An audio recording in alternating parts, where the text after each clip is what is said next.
Hello বন্ধুরা, আজকে নিয়ে এসেছি নতুন একটা ভিডিও। ছোটোখাটো বাড়িতে পিকনিক, ছোট দেওরের অনারে আজকে পিকনিক হচ্ছে। দেখুন, আজকে আমরা সবাই মিলে পছন্দের জিনিস রান্না করব। যে ইলিশ মাছ আনা হয়েছে, ইলিশ মাছের ভাপা হবে। ইলিশ মাছগুলো আমি ভালো করে বেছে ধুয়ে নিচ্ছি। দেখুন, দয়া করে ভিডিওটা স্কিপ করে দেখবেন না, পুরোটা দেখবেন। ইলিশ মাছের সর্ষে দিয়ে ভাপা হবে, কলা পাতায় মুড়ে। ভালো করে ধুয়ে নেওয়া হলো।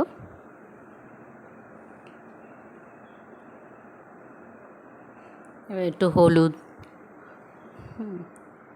হলুদ আর নুন মাখিয়ে রাখবো।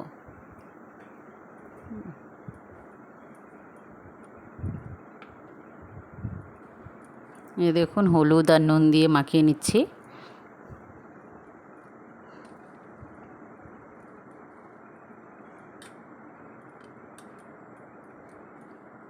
প্রত্যেকটাতে ভালো ভালো করে মাখিয়ে নিতে হবে, ভালো করে, না হলে প্রত্যেকটায় হলুদ লাগবে না।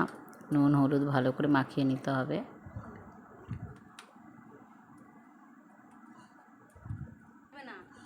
এরপরে নিয়ে নিয়েছি সর্ষে, পোস্ত, আদা, তারপরে সামান্য একটু জিরের গুঁড়ো একসাথে পেস্ট করে নিয়েছি। সেটাই ভালো করে মাখবো। আপনারা যখন সর্ষে পেস্ট করবেন তখন একটু নুন দিয়ে নেবেন, তাহলে তেতো লাগবে না। এবার এর মধ্যে দিয়ে দিলাম হলুদ,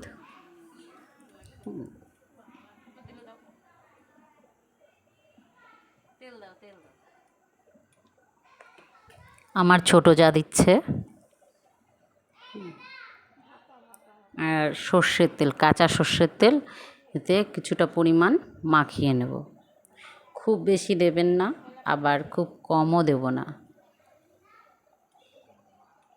ভালো করে মাখিয়ে নিচ্ছি। নিজেরাই কলা গাছ থেকে কলা পাতা কেটে নিয়ে এসেছি, কেটে নিয়ে এসে সাইজ মতন কেটে নিচ্ছি। নিয়ে তারপরে ভালো করে পরিষ্কার করে ধুয়ে নেব। ভালো করে ধুয়ে নিয়েছি।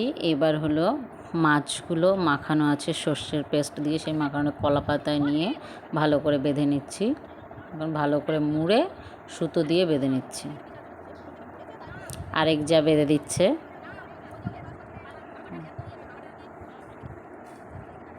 এক এক করে সবগুলো ভাতের ভেতরে দিয়ে দেবো, ওতেই হয়ে যাবে।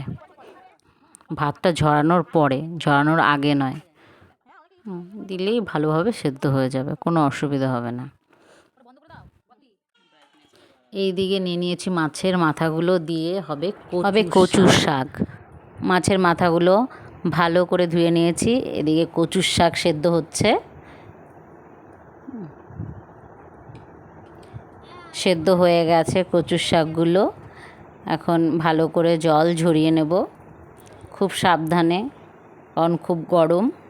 হাতে গরম জল পড়লে ফোসকা পড়ে যাবে। খুব সাবধানে কাজ করছি।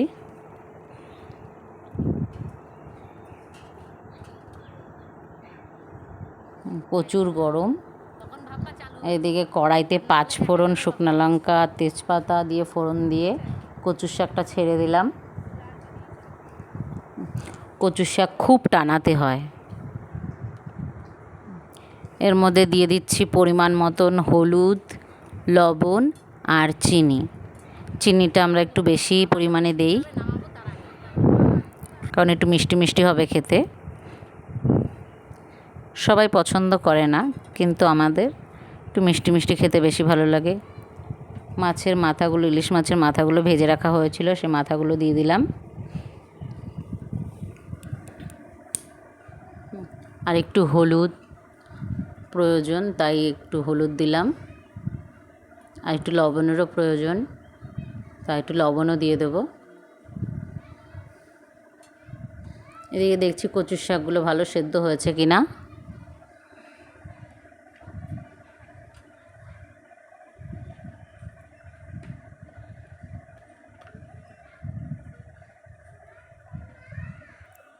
লবণ দিয়ে দিলাম। এবার ভালো করে নাড়াচাড়া করতে হবে যতক্ষণ নাকি জল ভালোভাবে না শুকায়। জল ভালোভাবে শুকিয়ে গেলেই কচুর শাক হয়ে যাবে। এইদিকে নিয়ে নিয়েছি কড়াইতে নিয়ে নিয়েছি শুকনো লঙ্কা আর তেজপাতা আর সর্ষে ফোড়ন দিয়ে আনারসের চাটনি। আনারসগুলো ভালো করে কুচি কুচি করে ছেড়ে দিলাম। আনারসের চাটনি তৈরি হচ্ছে। ঢাকা দিয়ে দিলাম সেদ্ধ হওয়ার জন্য আঁচ কমিয়ে। এদিকে মাংস ম্যারিনেট করে রাখা হয়েছে। এই যে আরেক দিদিভাই মাংস রান্না করছে, দেখেছেন কি সুন্দর মাংস রান্না করছে দিদিভাই। এইদিকে আমার ছোটো দেওর চিনি ছাড়া হাফ কাপ চা কীভাবে তৈরি হয় সেটাও করে দেখাচ্ছে, কারণ দেওরের খুব খিদে পেয়ে গেছে, এখন রান্নাবান্না কমপ্লিট হয়নি, কি করবে, এর জন্য হাফ কাপ চা কীভাবে তৈরি করে সেটা দেওর করছে। দেখুন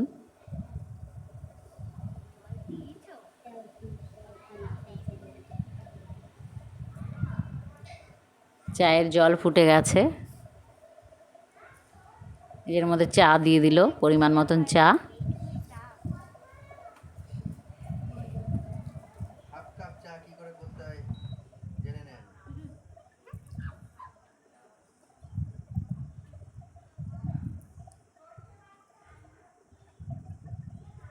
এবার চা হয়ে গেছে কমপ্লিট।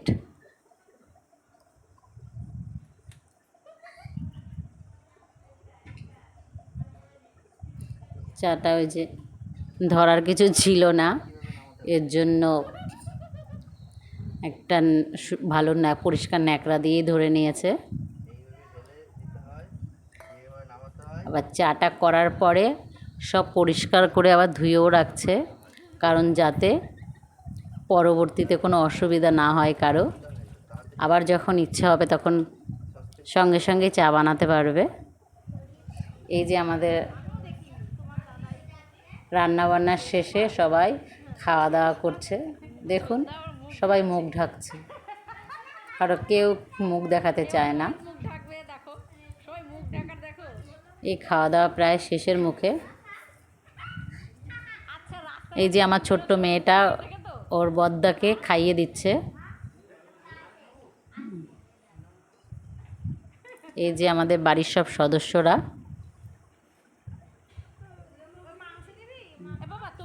ওই যে এটা আমাদের বাড়ির পুচকে সদস্য, সবার ছোট।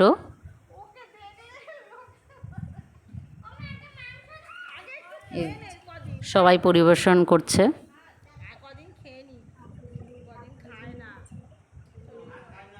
এই যে আমার বড় যা, ওই পাশে দাঁড়িয়ে আছে আমার ছোট যা, ওই যে আরেক দিদি ভাই। আমাদের ভিডিওটা ভালো লাগলে লাইক করবেন, সাবস্ক্রাইব করবেন, কমেন্ট করে জানাবেন, অবশ্যই অবশ্যই। Tata, bye bye.